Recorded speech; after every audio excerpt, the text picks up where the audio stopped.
Hola niños y niñas de sexto básico. Les habla su profesora Carolina Jara y vamos a continuar, ¿cierto?, trabajando el proceso de independencia. El objetivo de la clase va a ser trabajar la síntesis de los contenidos que ya hemos visto y hacer un repaso, ¿cierto?, y ver cuánto han aprendido de esta unidad.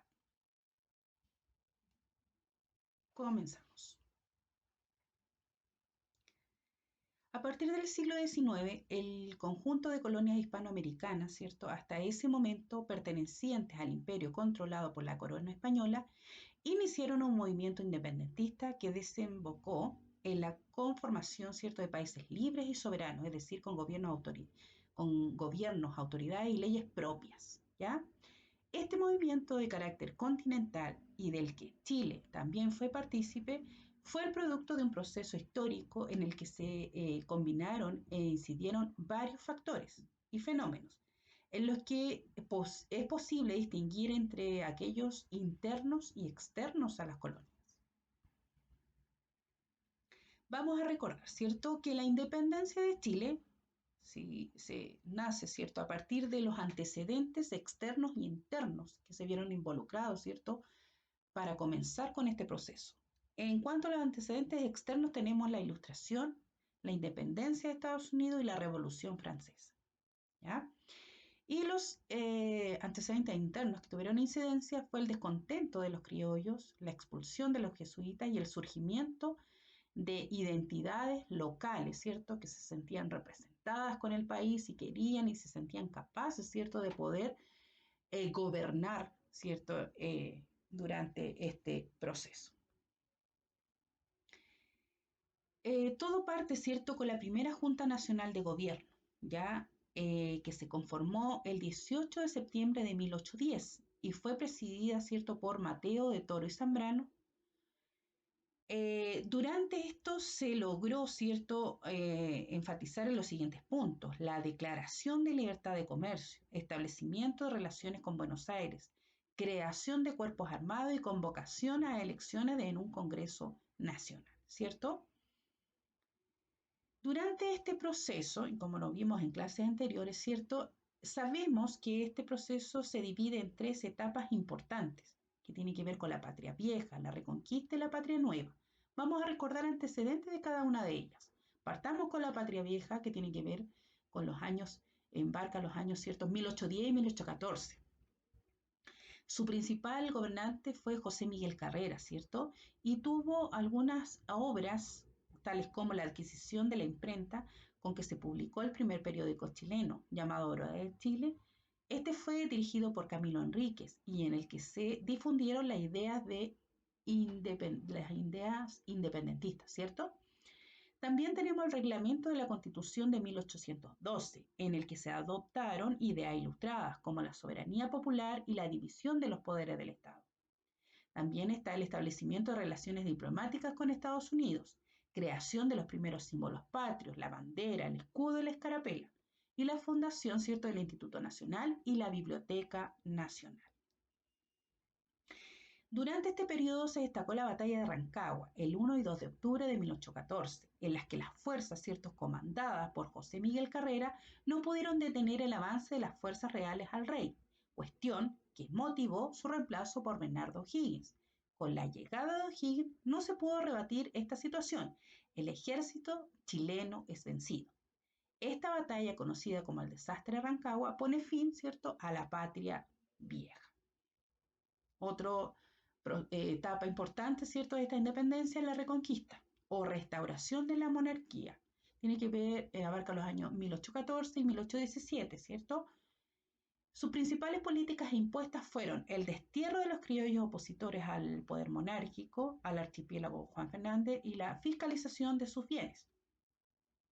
La creación del regimiento de Talabares de la Reina, cuerpo militar encabezado por Vicente Sambruno, que se encargó de la represión, ¿cierto?, y la persecución política de los que estaban en contra de este gobierno, ¿cierto? La derogación, ¿cierto?, de todas las reformas políticas implementadas durante la Patria Vieja. La batalla destacada durante este periodo fue la batalla de Chacabuco, 12 de febrero de 1817. A principios de 1817, el ejército libertador, comandado por José de San Martín, cruzaba por varios lados la cordillera de los Andes. El ejército en la batalla de Chacabuco venció a las fuerzas realistas provocadas por la huida de las autoridades españolas instaladas en Santiago. Con este triunfo se puso fin al periodo de la Reconquista. ¿Ya? Tenemos la Patria Nueva de 1817 a 1823, gobernada, ¿cierto?, por Bernardo O'Higgins. Tiene que ver en sus políticas, ¿cierto?, con la supresión de los títulos de nobleza, de los escudos de armas e intentos de abolir el mayorazgo, es decir, la práctica de heredar, ¿cierto?, los bienes del hijo mayor, con lo que impedía la división de las propiedades. Tenemos la promulgación de la Constitución de 1818, donde se estableció un gobierno de tipo republicano, con división de poderes y representantes elegidos por voto ciudadano. Tenemos la fundación de la Escuela Militar, en las principales obras públicas como el Cementerio General, Paseo de la Cañada, fundación de las ciudades de la Unión, San Bernardo y Vicuña, y la reapertura, ¿cierto?, del Instituto Nacional y la Biblioteca Nacional, y la fundación de escuelas de enseñanza gratuita en casi todos los pueblos. La batalla, ¿cierto?, que caracterizó a esta etapa fue la batalla de Maipú, el 5 de abril de 1818. En esta batalla, el ejército libertador venció de forma definitiva a las fuerzas realistas de Chile. Con este triunfo, ¿cierto?, Chile consolida la independencia, es decir, su situación de Estado libre y soberano, ¿cierto? Luego de la batalla de O'Higgins, debió organizar el Ejército Libertador del Perú, el cual fue financiado casi íntegramente por el gobierno de Chile y comandado por San Martín. ¿Ya? Otro concepto importante durante este proceso, ¿cierto? Tenemos la organización de la República, con la independencia consolidada de acuerdo a inicial, ¿cierto? Fue crear una república basada en los principios ilustrados, pero como debía ser esta y qué normas la tenían que regir, ¿cierto? Fueron objetos de grandes debates entre los grupos dirigentes de la sociedad. A pesar de este importante logro, esto no significó el fin de la guerra en Chile. Grupos armados realistas continuaron, ¿cierto?, actuando en los alrededores de las ciudades, a lo que se sumó el control de las fuerzas españolas sobre Valdivia y Chiloé. Hasta 1820 y 1826, respectivamente, una cuasi guerra civil, ¿cierto?, pondría término al periodo conocido como Patria Nueva, iniciándose con él el gobierno de Ramón Freire en una nueva etapa de la historia de Chile. Recordemos a qué tiene que ver, ¿cierto?, o cómo podemos definir el concepto de república. Se caracteriza porque la soberanía recae sobre los ciudadanos, quienes eligen a sus representantes por un tiempo determinado a través del sufragio, y porque representan la división de los poderes del Estado de igualdad ante la ley, ¿cierto?, y los derechos ciudadanos. Durante este periodo también aparecen dos grupos importantes que serían los liberales y los conservadores. ¿Ya? En el periodo de 1823 y 1830, en Chile ha sido caracterizado por la historiografía tradicional como un periodo de anarquía, es decir, uno caracterizado por la inestabilidad política, ¿cierto?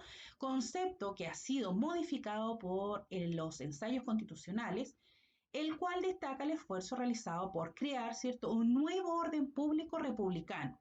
Durante estos años, la clase dirigente chilena buscó organizar la naciente república y dar impulso a la decaída economía. Al mismo tiempo, las principales tendencias políticas se fueron configurando hasta consolidarse dos grandes bloques, que serían los liberales y los conservadores, ¿cierto? Tras una década de gobiernos de corta duración y de un encendido debate y lucha por proyectos alternativos de organización de república, los conservadores se levantaron contra el gobierno liberal de Francisco Antonio Pinto, venciéndolo en una guerra civil cuyo punto culmine fue la batalla de Lircay en 1830. Con este triunfo, ¿cierto?, se pone fin a la Constitución de 1828 y se dio inicio al periodo del gobierno de los conservadores. Vamos a recordar, ¿cierto?, cuáles eran las características de estos grupos. Tenemos los liberales, conocidos como pipiolos, ¿cierto? Eran favorables a ampliar los derechos y libertades públicas y a separar el poder de la Iglesia, ¿cierto? Y algunos liberales postularon la idea de hacer de Chile un Estado federal. Por otro lado, tenemos los conservadores, conocidos también como los pelucones. Buscaban una organización que defendiera el orden público y el autoritarismo, ¿cierto? Un Estado unitario, fuerte y centralista que debía ser dirigido por una aristocracia con una fuerte presencia en la Iglesia Católica y en los asuntos del Estado, ¿ya? Algunos grupos conservadores fueron conformados por José Joaquín Prieto de 1831 a 1841. ¿Ya? Contó con la decisiva presencia de Diego Portales como ministro del Interior, Guerra y Marina. Se promulgó la Constitución de 1833. Tenemos también a Manuel Bulnes, de 1841 a 1851 se inició la ocupación, ¿cierto?, de Magallanes y la colonización alemana de Yanquihue y Valdivia. Desarrolló el movimiento intelectual, ¿cierto?, de 1842. También está Manuel Montt, de 1851 a 1861, con la promulgación del Código Civil en 1855 y la Ley de Instrucción Primaria de 1860, y la fundación de la Escuela Normal de Preceptores en 1854 y la fundación de Puerto Montt en 1853. Durante este periodo, ¿cierto?, tenemos la Constitución de 1833. ¿Qué principio establecía esta Constitución? Una república unitaria con un gobierno representativo. La religión del Estado era la católica, excluyente de otras creencias. Entregó, ¿cierto?, al presidente el patronato de la iglesia, es decir, podía intervenir en el nombramiento de los obispos y de los párrocos, ¿ya? ¿Qué facultades tenía el presidente? Nombrar a las autoridades provinciales y judiciales, dirigir las fuerzas navales y militares, declarar el estado de sitio, velar o rechazar las decisiones del Congreso. ¿Quiénes podían votar durante esta constitución? Hombres y mujeres, hombres mayores de 21 años, para los casados y mayores de 25 años para los solteros, que tuviesen prioridades innumerables, ¿cierto? Propiedades innumerables, o que ejercieran ciertos empleos cuyas rentas fuesen equivalentes, ¿ya? Por otro lado, tenemos los gobiernos liberales. Durante los gobiernos liberales se desarrollaron distintos avances y transformaciones que puedes observar en esta línea de tiempo, ¿cierto? Entre los cuales destacan la expansión del territorio nacional y la disminución del poder de la Iglesia Católica. ¿Quiénes destacaron durante estos gobiernos liberales? José Joaquín Pérez, 1861 a 1871. Con la promulgación de la ley de culto, firma del primer tratado de límites con Bolivia, prohibición de la reelección inmediata del presidente. También tenemos a Federico Errázuriz de 1871 a 1876, con el conflicto de la Iglesia Católica en torno a la libertad de enseñanza, ley electoral, la promulgación del Código Penal, la promulgación del Código de Minería y firma del segundo tratado de límites con Bolivia. Y por último tenemos a Aníbal Pinto, ¿cierto?, de 1876 a 1881, con el establecimiento de la prohibición de cambiar papel moneda por metálico para mantener las reservas en caso de crisis.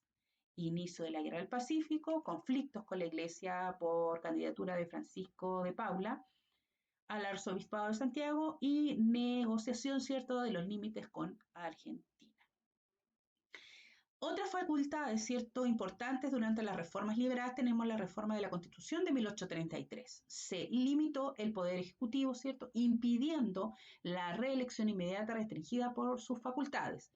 Se reglamentaron algunas incompatibilidades entre los cargos públicos, libertades públicas y reforma electoral, ¿ya?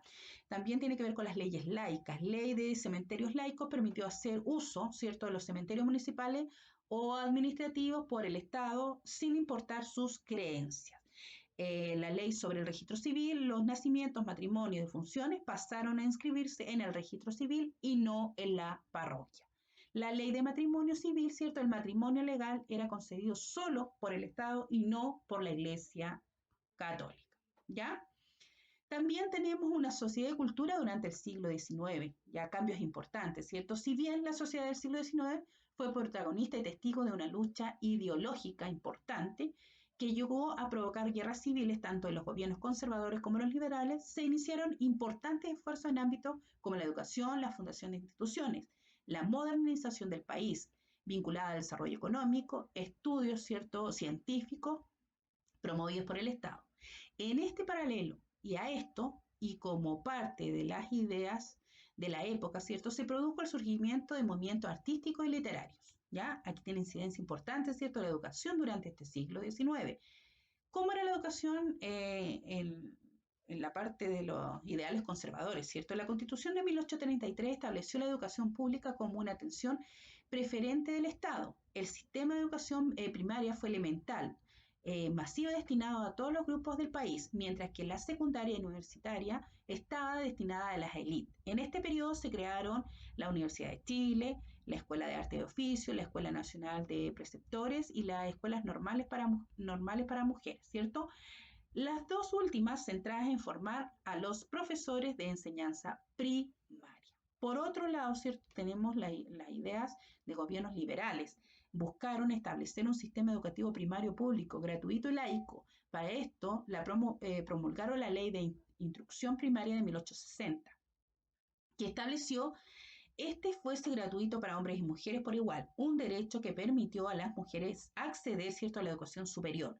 Se promulgó la Ley de Instrucción Secundaria y Superior en 1879 para garantizar su gratuidad y se creó el Instituto Pedagógico en 1889 con el objetivo de formar ciertos instructores en la educación secundaria. ¿Ya?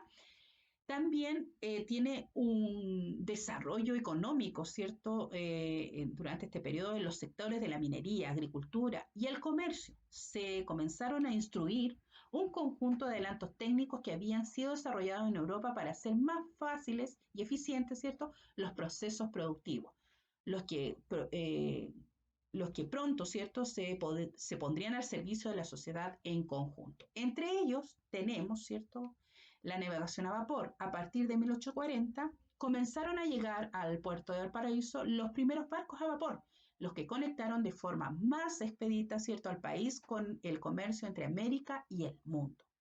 También tenemos el ferrocarril de 1851, ¿cierto? Se contribuyó el primero en Chile. Este unía Copiapó y Caldera para el transporte de minerales. Pronto se tendieron nuevas vías férreas, ¿cierto?, para transportar personas y mercaderías entre las ciudades y puertos. También tenemos el telégrafo de 1852, ¿cierto? Santiago y Valparaíso quedaron comunicados a través de una red de telégrafos que luego se extendió a otras ciudades. Y por último, tenemos el alumbrado público, ¿cierto? En algunas ciudades se instalaron el sistema de alumbrado a gas, como en Santiago, a partir de 1857. También en este periodo tenemos a personajes destacados, ¿cierto?, por su incidencia o por el aporte, ¿cierto?, que hicieron al proceso de independencia. Entre ellos tenemos a Javiera Carrera, reconocida por su compromiso con la causa independentista, organizaba en su casa reuniones, ¿cierto?, de patriotas donde se discutían los planes de emancipación. Fue siempre consejera de sus hermanos, ¿cierto?, de Juan José, de Luis y de José Miguel Carrera. También tenemos a Camilo Enrique, ¿cierto?, sacerdote que en 1812 fundó la Aurora de Chile, el primer periódico que circuló en el país, ¿cierto? En esta publicación buscó contribuir los valores y la identidad de la nueva nación basados en las ideas ilustradas. También tenemos a Paula Jara Quemada, ¿cierto? En 1818 organizó militarmente a los inquilinos, ¿cierto?, de su hacienda de Paine para colaborar con el general San Martín. También albergó en ellos a soldados patriotas heridos y donó caballos y alimentos al ejército patriota. Y por último tenemos a Manuel Rodríguez, ¿cierto?, un guerrillero chileno que durante el periodo de Reconquista hizo trabajo de espionaje, disfrazándose de distintos personajes para intercambiar cierta información con el Ejército Libertador de los Andes, encabezado por San Martín. ¿Ya? Mira, qué interesante estuvo la clase hoy día. Repasamos, ¿cierto?, los conceptos de la unidad que estamos trabajando en la independencia, ¿cierto?, en los cuales ustedes ya van recordando, ¿cierto?, antecedentes que yo ya les presenté en clases anteriores. ¿Ya? Así que si han recordado varias cositas, los felicito porque hay un aprendizaje muy significativo de parte de ustedes. Bien, para finalizar, ¿cierto?, les dejo una actividad en la cual ustedes deben realizar en su cuaderno una infografía. ¿Qué es una infografía, cierto? Es donde ustedes tienen que presentar una imagen, ¿cierto?, y hablar en relación de esa imagen. La infografía deben trabajar a Javiera Carrera, ¿cierto? A Camilo Enríquez, a Paula Jarquemada y a Manuel Rodríguez. Ya toda esta información, ¿cierto? Está en la clase de hoy día, en la cual ustedes deben realizar esto en su cuaderno. ¿Ya? La pauta de evaluación de esta actividad consiste en lo siguiente, dice cumple con el formato pedido, o sea, la infografía que estoy pidiendo de cada uno de estos personajes. ¿Ya? Cuida su ortografía, perdón. Presenta imágenes e información de acuerdo a lo pedido, ¿ya? O sea, cada infografía debe ir con su dibujo o imagen y su escrito en relación a este personaje, ¿cierto? Su trabajo es creativo y ordenado, ya bonita letra, subrayado, con margen, ¿cierto? Bien presentado, ¿ya? Esta pauta de evaluación tiene un total de 12 puntos. Y el sistema de trabajo, ¿cierto? Es el mismo de siempre, en el cual ustedes van a realizar su tarea en el cuaderno, luego sacar una fotografía y enviarla a mi correo, ¿ya? Así es que con esto pongo fin a la clase. Espero que les haya servido, ¿cierto? Hayan recordado varias cosas y que haya sido muy significativa, ¿ya? Bien, como les dije anteriormente, pongo fin a la clase, saludos a todos, espero que estén muy bien, cuídense mucho, un fuerte abrazo y nos estamos comunicando en otra clase online. Que estén muy, muy bien. Chao, chao.